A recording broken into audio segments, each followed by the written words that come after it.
It's Wednesday, 22 January. Welcome to the President's Daily Brief. I'm Mike Baker, your eyes and ears on the world stage.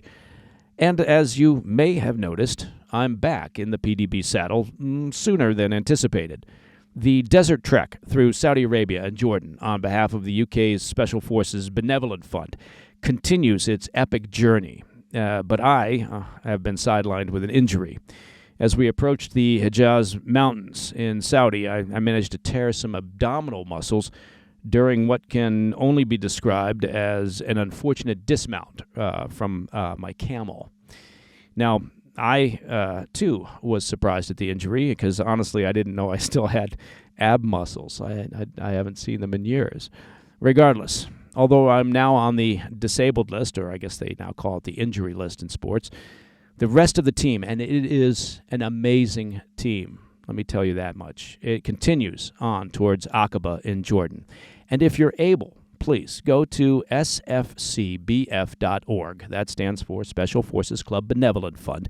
That's www.sfcbf.org to learn more about the trek and the vital work of the Benevolent Fund on behalf of UK veterans and their families. Seriously, it'll take you 2 minutes to go to that link, learn more about the trek, and if you're able, click on the donate button. Maybe give the price of a cup of coffee. It will make a difference. Now, while I was gone, I may have missed out on important news, but I know that thanks to the most excellent Mike Slater, PDB listeners, well, you stayed informed and up to date. I want to thank Mike for stepping in and working with our PDB team. It's very much appreciated. All right. Let's get briefed. The Purge, has begun. President Trump has launched a sweeping removal of Biden appointees from his administration, starting with Chairman of the Joint Chiefs, or former Chairman of the Joint Chiefs of Staff, General Mark Milley. He's also revoked the security clearances of dozens of former intelligence officials. I'll bring you those details. Later in the show, speaking of personnel changes, a major shakeup in the Israeli Defense Forces as IDF Chief of Staff and the head of the Israeli Southern Command announced their resignations, citing failures leading to Hamas's October 7, 2023 attack. Plus, as the ceasefire holds in Gaza, the IDF initiated a major counterterrorist operation in the West Bank that's expected to last several days. And in today's back of the brief, one of Biden's final acts as president is now under fire. The now former president pardoned a man convicted of killing 2 FBI agents, sparking outrage within the ranks of top law enforcement officials. But first, today's PDB Spotlight. President Donald Trump may have only just returned to the Oval Office, but he's wasting little time in shaking up the D.C. bureaucracy and delivering on his promise to purge holdovers of the Biden administration from government. Shortly before midnight on Monday, President Trump took to Truth Social to announce that he'd begun the process of identifying and removing more than 1,000 appointees from former President Biden's administration, closing out the post with his signature TV line, "You're fired." Trump said he'd already fired 4 high-profile individuals with immediate effect: retired General Mark Milley, the former chairman of the Joint Chiefs of Staff, who sat on the National Infrastructure Advisory Council, celebrity chef Jose Andres, who served on the President's Council on Sports, Fitness, and Nutrition, former Atlanta Mayor Keisha Lance Bottoms, who worked on the President's Export Council, and former diplomat Brian Hook, who was a trustee of the Smithsonian's Wilson Center for Scholars. Milley's axing has garnered the most attention due to his tumultuous relationship with Trump, which soured in the waning days of Trump's first term in office. Trump's allies accused Milley of undermining the president just before he exited office in 2021 by back-channeling with a Chinese general following the January 6 Capitol riots. Since Trump left office, there's been no love lost between the pair, to put it mildly. Milley has publicly called Trump a, quote, wannabe dictator and, quote, fascist to the core, while Trump has suggested that Milley committed, quote, a treasonous act with his call to the Chinese and said that in days gone by, he would have been executed. Yeah, it sounds like they're not getting along. Milley continued serving as chairman of the Joint Chiefs of Staff until retiring in September of 2023, but was subsequently appointed by President Biden, to the president's National Infrastructure Advisory Council. He'd recently expressed fears that he would face court-martial if Trump returned to the White House. But on Monday, just hours before Trump's inauguration, Biden granted Milley a, frankly, controversial preemptive presidential pardon. Preemptive. Just one of many preemptive pardons handed out by Biden, including several to Biden's own family members. Trump, unsurprisingly, immediately slammed the move as, quote, disgraceful, arguing that Milley was, quote, very, very guilty of very bad crimes, end quote. And that, if you're not counting, is a lot of veries. Within hours of retaking the Oval Office, Trump reportedly ordered the Pentagon to pull down Milley's portrait from a hallway filled with paintings of his predecessors. The portrait had only gone up 10 days earlier.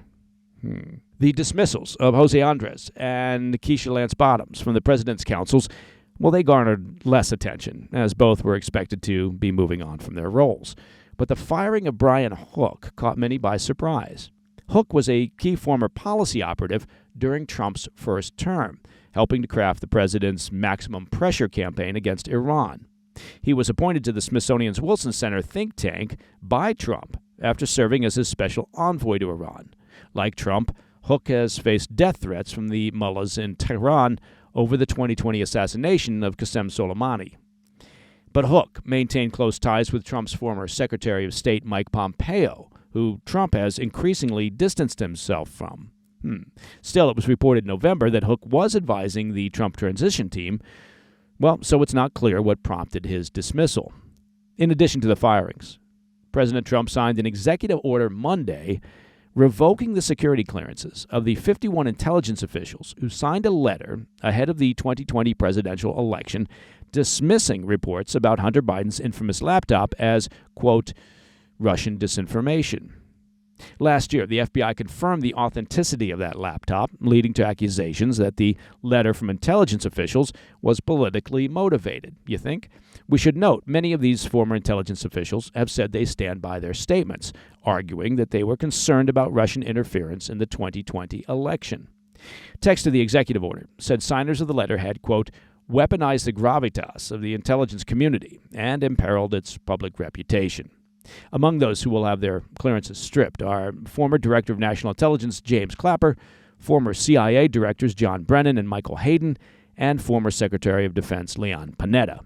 Trump's former National Security Advisor John Bolton was also included for publishing, quote, sensitive information in a memoir he released in 2020. Now, the move may really not mean much to a number of those 51 former intel officials, given that clearances expire, and it's likely that many of them no longer hold, need, or want active clearances. So, you could argue the move may be considered more theatrical than impactful. Additionally, the executive order directs the Director of National Intelligence to deliver a report within 90 days regarding, quote, any additional inappropriate activity that occurred within the intelligence community by anyone contracted by the intelligence community or by anyone who held a security clearance, end quote. Well, that's rather broad, isn't it? Coming up after the break, top Israeli military leaders resign over failures tied to Hamas's October 7 attack, as at the same time, the IDF launches a major counterterrorist operation in the West Bank. I'll have those stories when we come back. Welcome back to the PDB. Turning to Israel, in a major shakeup of military leadership, Israeli Defense Forces Chief of Staff Lieutenant General Herzi Halevi and Southern Command Head Major General Yaron Finkelman announced their resignations Tuesday, taking responsibility for the military's security failures ahead of the 7 October 2023 Hamas terror attack. Halevi, the first IDF chief of staff in 17 years to resign before completing a 3-year term, will step down on 6 March. His resignation will align with the conclusion of the initial phase of the ceasefire and hostage release deal with Hamas. In a letter to Defense Minister Israel Katz, Halevi stated, quote, on the morning of October 7, under my command, the IDF failed in its mission to protect Israel's citizens. My responsibility for this terrible failure remains with me every day, every hour, and will remain with me for the rest of my life, end quote. Halevi's public appeals for external oversight reflect a growing demand for transparency to investigate the military's failures. In a televised statement, Halevi stated, quote, "The IDF must provide answers and conduct thorough, high-quality, and fully transparent investigations," end quote. Halevi added he would complete the IDF's internal investigations and ensure a smooth transfer of command to his successor, preparing the military for any future challenges. Similarly, Finkelman, tasked with overseeing the Southern Command during the 7 October terror attack, submitted his resignation in a handwritten note to Halevi, acknowledging his failure to protect the Western Negev. Finkelman stated, quote, "This failure is seared within me for life," though he also emphasized the valor of his troops, describing their efforts as, quote, "chapters of heroism and excellence in the history of the IDF." Finkelman did not specify the date that he intends to step down. These resignations add to a growing list of senior officials stepping down following the terror attack 15 months ago, including the former chief of the Military Intelligence Directorate and the former Gaza Division Commander, Brigadier General. The head of the Shin Bet Security Agency also acknowledged responsibility for failures, but has not resigned. Despite the shift in leadership and the growing accountability among military leaders, Prime Minister Netanyahu and most of his coalition have resisted widespread calls for a state commission of inquiry into the attack, insisting that such matters be addressed after the war concludes. Meanwhile, Defense Minister Katz has begun the process of selecting Halevi's successor, with Halevi's deputy and also the head of the Northern Command among the top candidates. Katz expressed gratitude for Halevi's 4 decades of service and his leadership during what he described as, quote, "a difficult war that was imposed on us," end quote. As Israel navigates the ongoing stages of a hostage release and ceasefire with Hamas, Halevi's call for transparent investigations and external oversight remains a focal point. While Halevi underscored the military's successes in his letter, stating, quote, "the military achievements of the IDF have altered the Middle East," his and Finkelman's resignations are an acknowledgement of the missteps that failed to prevent the 7 October terror attack. Sticking with Israel, while the ceasefire holds in Gaza, the IDF launched a sweeping counterterrorism operation codenamed Iron Wall in the northern West Bank city of Jenin on Tuesday, deploying drones and airstrikes against terrorist infrastructure. This operation, which began with precision drone strikes against imminent threats, is expected to extend over several days. Prime Minister Netanyahu framed the campaign as a direct confrontation with what he terms the, quote, "Iranian axis." The operation comes in the wake of a deadly roadside bomb attack just days earlier in the region that killed an Israeli reservist soldier and wounded 4 others, including a senior Israeli officer.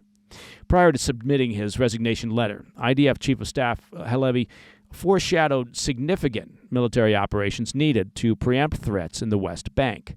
Speaking on Monday, Halevi also emphasized the urgency of preventing Hamas from maintaining its influence, particularly in the wake of its ceasefire agreement with Israel. The concern here is that the ceasefire is in place, but there's no agreement or process for future governance in Gaza, which, of course, creates a vacuum likely to be filled by the remnants of Hamas. As we've been tracking here on the PDB, the ceasefire agreement details a planned release of hundreds of Palestinian prisoners, including those convicted of deadly terror attacks. Now, the backdrop to the Iron Wall operation in the West Bank is the Palestinian Authority's shaky truce with terror groups in Jenin, ending a 6-week standoff in the city and adjacent refugee camp. The so-called Jenin Battalion, a coalition aligned with Hamas and Palestinian Islamic Jihad, has challenged the Palestinian Authority's governance, compelling their withdrawal as Israeli forces advanced. This withdrawal reflects the PA's struggle to assert authority while attempting to project stability in its bid to assume the leadership role in Gaza from Hamas. Israel's resumption of airstrikes in Jenin marks a shift in strategy, as the IDF had paused such actions while the PA conducted its own operations. Israeli forces advanced with a large number of troops, including special forces, Shin Bet operatives, and border police, in a coordinated effort to neutralize the terrorist strongholds. While the long-term impact of the Iron Wall operation remains uncertain, of course, its immediate consequences are clear: a recalibration of Israel's approach to counterterrorism in the West Bank in the ongoing struggle for some form of lasting peace, and the renewed tension now between the PA and terrorist factions. All right, coming up in the back of the brief, one of President Biden's final acts is causing a backlash. It's a last-minute commutation so controversial that even former FBI Director Christopher Wray is calling it out. I'll be right back. In today's Back of the Brief, I want to draw your attention to a last-minute commutation issued by former President Biden that has left the FBI and law enforcement fuming. In the final hours of his presidency on Monday, Biden commuted the life sentence of Leonard Peltier, a radical left-wing Native American activist convicted of killing 2 FBI agents in 1975 in South Dakota. Peltier was serving 2 consecutive life sentences for the killings, as well as another 7 years for an armed escape attempt. But after the commutation, Peltier, now in his 80s, will serve out the remainder of his sentence under house arrest. Oh, isn't that nice? According to a report from Fox News. Prominent supporters of Peltier, such as the self-described Indian native Senator Elizabeth Warren and fellow senator but not fellow Indian native Bernie Sanders, have long petitioned for his release, claiming he was wrongly convicted of the murders.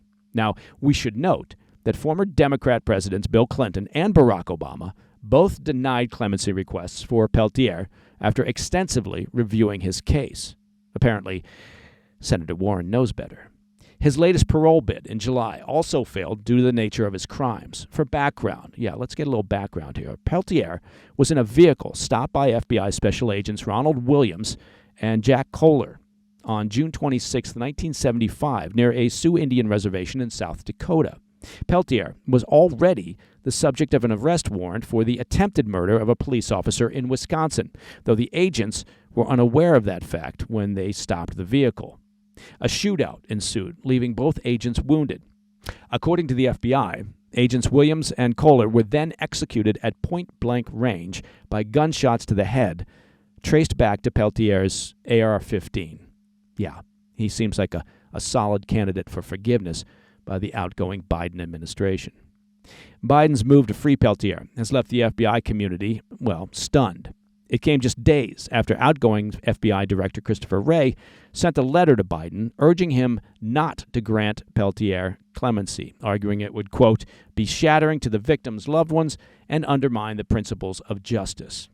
In the letter, Wray said, quote, on behalf of the FBI family and out of an abundance of caution, I want to make sure our position is clear.